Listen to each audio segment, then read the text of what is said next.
तो जब तक अमेरिका से नहीं लड़ोगे तब तक तुम्हारी एसआई भर्ती रद्द नहीं होगी। तो देखिए, न्याय नहीं मिल रहा तो देरी से मिला न्याय अन्याय के बराबर है।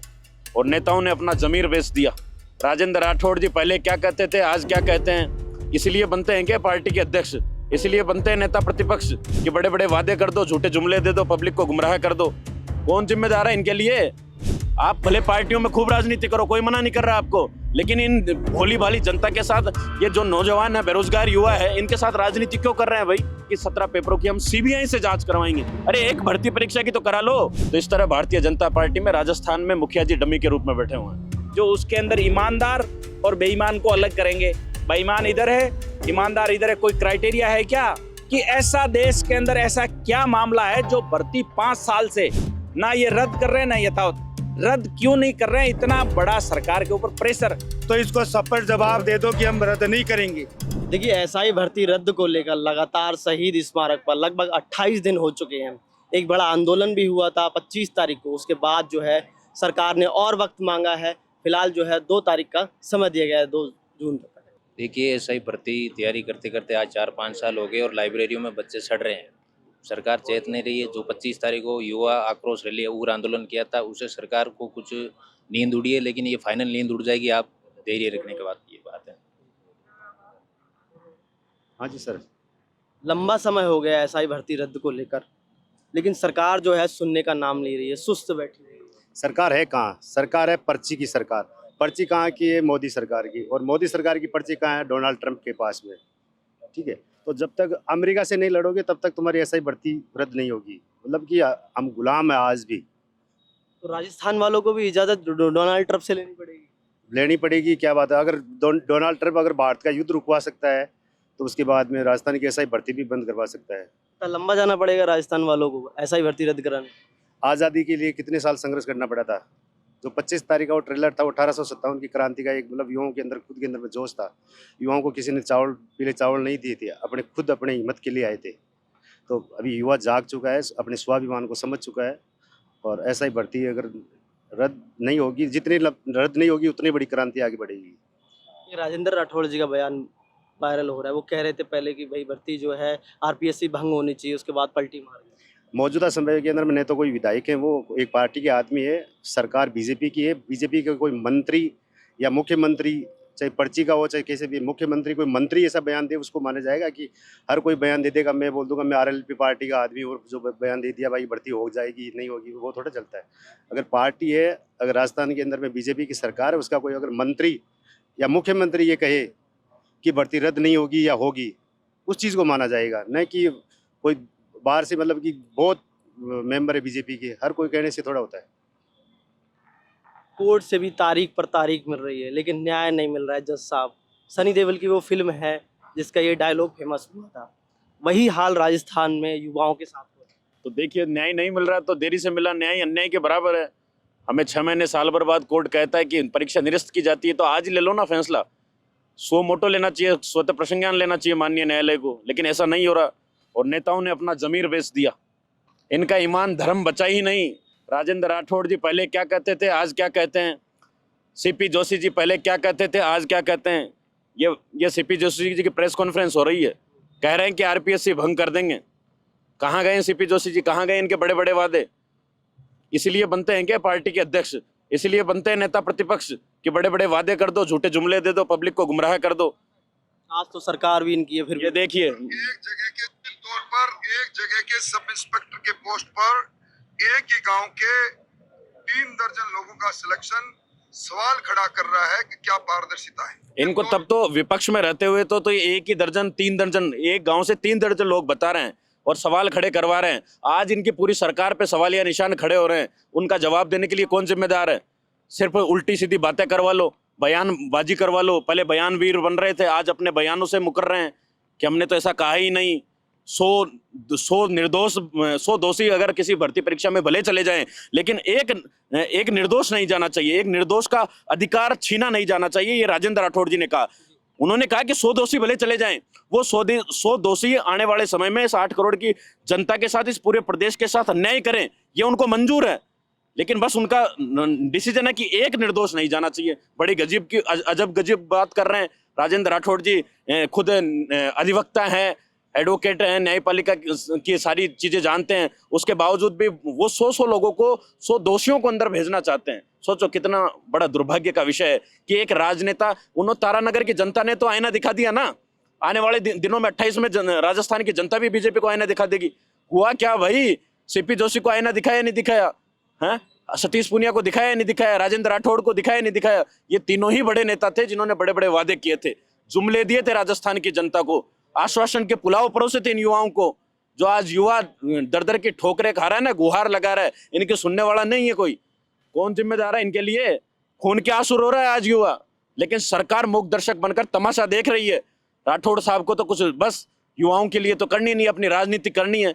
राजनीति भले करो साहब, कोई दिक्कत नहीं है, लेकिन इन युवाओं के साथ राजनीति मत करो। आप भले पार्टियों में खूब राजनीति करो, कोई मना नहीं कर रहा आपको, लेकिन इन भोली भाली जनता के साथ, ये जो नौजवान है, बेरोजगार युवा है, इनके साथ राजनीति क्यों कर रहे हैं भाई? आखिर इतने दिन हो गए, सरकार स्टैंड तय नहीं कर पाई, 1.5 बरस में नहीं कर रही, 15 साल में करेंगे क्या? 10-15 साल में फैसला लेंगे क्या? कब करेंगे? पुरानी सरकार कह रही है कि नीति आयोग की बैठक में हम बिजी। हाँ तो बढ़िया, बिजी रहो, फिर सरकारें मत चलाओ। यहाँ पर पर्ची की सरकार है, छोड़ दो जनता के भरोसे। उस दिन नीति आयोग की बैठक थी, हमारा यहाँ पर धरना प्रदर्शन था, महारेला था, उसमें हम कूच कर देते, उसका जिम्मेदार कौन था? फिर हम तो कह देते कि सरकार सो रही है, उसको जगाने के लिए आए हम। फिर मुख्यमंत्री क्या जवाबदेही तय नहीं होती मुख्यमंत्री की? बिल्कुल तय होती है। तो सरकार तो बस हठधर्मिता पर उतारू है और पराकाष्ठा उनकी चरम पर है। वो उन्होंने बड़े बड़े वादे किए थे कि 17 पेपरों की हम सीबीआई से जांच करवाएंगे। अरे एक भर्ती परीक्षा की तो करा लो, आज अपने वादों से मुकर रहे हैं। सीबीआई जांच का हम कर रहे हैं, सीबीआई जांच करा दो, सब इंस्पेक्टर भर्ती परीक्षा की, रीट के घोटालों की करा दो। तमाम लोग पकड़े जा चुके हैं, फिर इसमें जांच का कहां तक सिद्धांत रह गया है? ये तो सीधी सीधी तौर पर जांच करवानी नहीं है ना इनको, जांच कहां करवानी है? एसओजी पर भी सवाल उठ रहे हैं, एसओजी पर सवाल उठा कि कई लोगों को क्लीन चिट दे दी, एसओजी प्रेशर में काम कर रही है। एसओजी के ऊपर तो मुखिया जी का दबाव है, वरना वीके सिंह तो 400 थानेदारों को गिरफ्तार करके सलाखों के पीछे डाल देता, ऐसा अधिकारी है वो तो।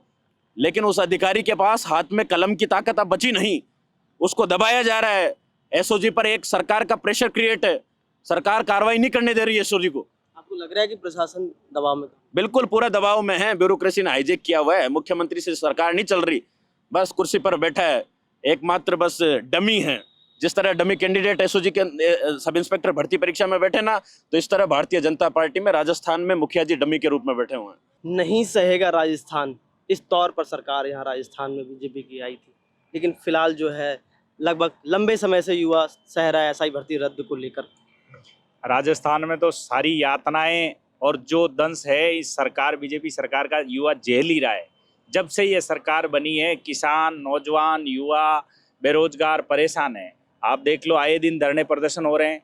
और एसआई भर्ती का तो इतना बड़ा मामला है, पब्लिक डोमेन का मामला है, जिसके अंदर यही लोग जो अभी सरकारों में बैठे, ये चीख चीख के बोल रहे थे। इनकी सरकार सिर्फ इसी बेस पे बनी थी, युवाओं ने वोट इसी बेस पे डाले थे कि ये लोग आके हमारा भला करेंगे और एसआई भर्ती रद्द करेंगे और लाखों लोगों के भविष्य का जो है उज्जवल भविष्य होगा, क्योंकि भर्ती रद्द होगी तो मेहनत कश लोग आगे आएंगे। अब मैं पूछना चाहता हूँ कि ये बार बार एक ही हवाला दे रहे हैं कि इसमें मेहनत वाले लोगों का नुकसान। मैं ये कह रहा हूँ, क्या पैमाना है सरकार के पास, क्या क्राइटेरिया, कौन सी ऐसी मशीन है जो उसके अंदर ईमानदार और बेईमान को अलग करेंगे? कैसे करोगे? चलो बताओ, सरकार ये क्राइटेरिया बता दे, एसओजी के अधिकारी बता दे, एजी बता दे, AAG वाले लोग बता दे, एसआईटी गठित कमेटी के लोग बता दे कि हमारे पास ये क्राइटेरिया है, बेईमान इधर है, ईमानदार इधर है। कोई क्राइटेरिया है क्या? मैं दूध के अंदर एक बूंद जहर डाल दूं, अब मैं कह रहा हूं कि उस जहर को अलग करो, क्या कर सकती है सरकार? नहीं कर सकती है। तो फिर सीधा सीधा ये है, क्यों इन दूध को फेंक दो? बस आप नए दूध के लिए तैयारी करो, नई भर्ती की तैयारी करो। जब उसमें जहर घुल चुका है, सब पूरी तरह से वो है ना, गंदगी फैल चुकी है, अब उसमें ईमानदार है या नहीं है ये तो कहना मुश्किल है। ये तो पकड़ना बंद कर दिया, नहीं तो ये पकड़ते तो एक एक करके सारे आ जाते। ईमानदार तो रह गए, इंटरव्यू तक ही नहीं पहुंच पाए। ईमानदार जो थे वो थ्योरी क्लियर की और इंटरव्यू तक पहुंच नहीं पाए। जब आप बताओ बेईमान लोगों के परसेंटेज हाई चले जाएंगे, मेरिट ऊपर चली जाएगी, तो ईमानदार नीचे दब जाएंगे। और फिर भी आपको सहानुभूति है, तो मैं तो कह रहा हूँ इसमें से 150 ईमानदारी का जो ढोल पीट रहे हैं, उनको आप ईमानदार लोगों को अलग करके उनको बोनस अंक देना या जो भी कहना है, जो भी उनका फिजिकल वापस नहीं कराना, ट्रेनिंग जिन्होंने कर ली उनको बोनस अंक दे के, और आप भर्ती रद्द करके उनको अगली भर्ती में उनको उसका बेनिफिट दे दो। लेकिन 5 साल किसे बोलते हैं?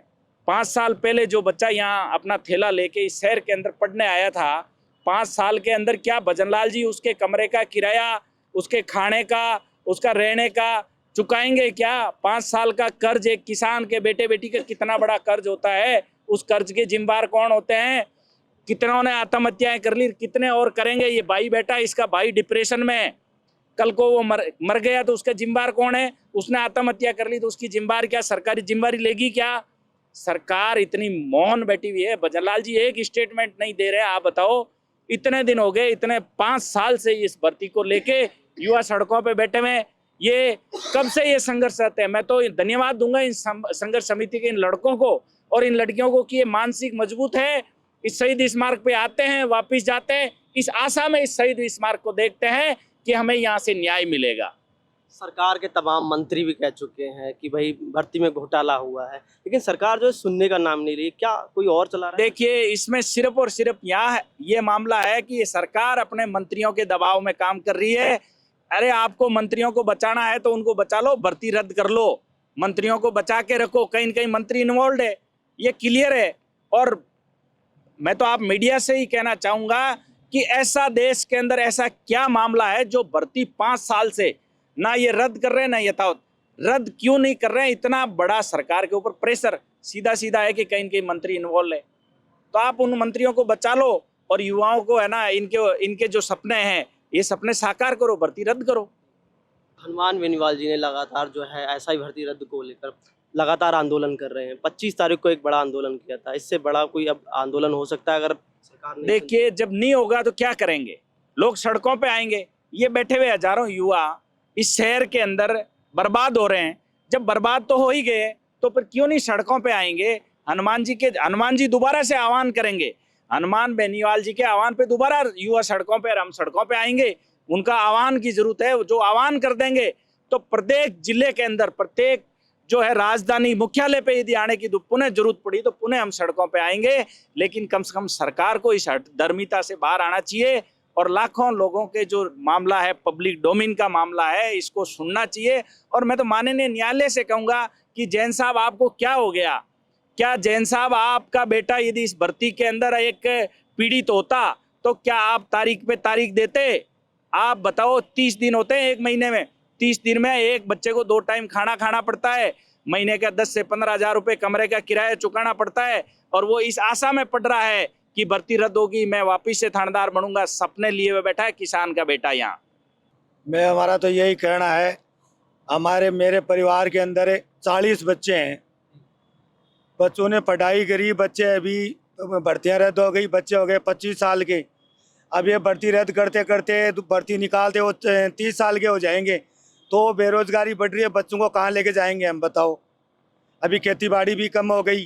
तो मैं भजनलाल सरकार को कहना चाहता हूँ कि या तो ये भर्ती रद्द करो, रद्द नहीं करनी है तो इसको सपष्ट जवाब दे दो कि हम रद्द नहीं करेंगे, तो हम हमारे बच्चों का कहीं कोई रास्ता निकालेंगे कुछ न कुछ। देखिए, ऐसा ही भर्ती रद्द को लेकर लंबे समय से आंदोलन चल रहा है। कोर्ट जो है बार बार तारीख दे रहा है, सरकार से जवाब मांग रहा है, लेकिन सरकार जो है सुनने का नाम नहीं ले रही है और तारीख पे तारीख मांग रही है। आगे इस मामले में देखो क्या होता है। बने रहिए हमारे साथ। भारत रफ्तार।